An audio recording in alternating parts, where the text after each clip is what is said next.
Здравствуйте! В эфире музыкальная программа «От всей души». Нашей дорогой, любимой маме, уважаемой сестре Байгажи Клавдии Андреевне в эти дни исполняется 60 лет. Клавдия Андреевна родилась в Сумоне и Тоджинского Кажуна, единственной младшей дочерью в семье после 7 братьев. В 1981 году, окончив школу, начала свои первые трудовые шаги в родной средней школе села И в качестве воспитателя. С 1996 года начала трудиться во благо своего родного села в администрации Сумона И. В настоящее время она является главой Сумона. Наша мама – почетный гражданин Тоджинского Кажуна. Ее заслуги отмечены многочисленными наградами, а также нагрудным знаком Верховного Хурала Республики Тыва. От всей души поздравляем нашу маму с юбилеем и желаем крепкого здоровья, долголетия, бодрости духа и счастья. И в честь ее юбилея звучат следующие музыкальные поздравления. С уважением, дети, внуки и родные.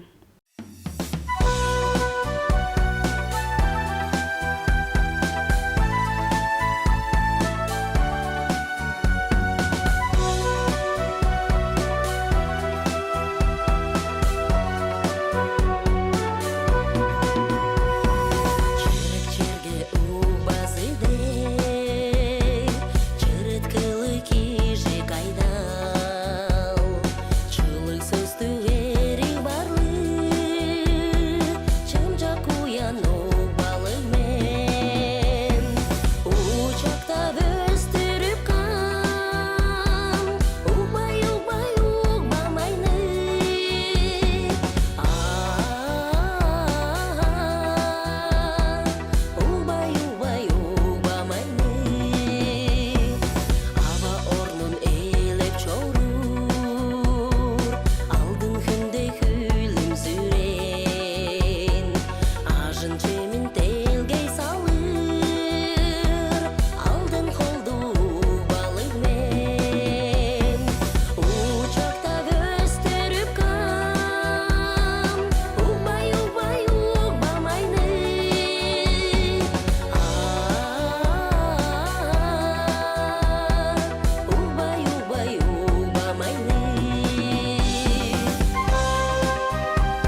Это была музыкальная программа «От всей души», где вы всегда можете подарить своим близким минуты счастья и радости.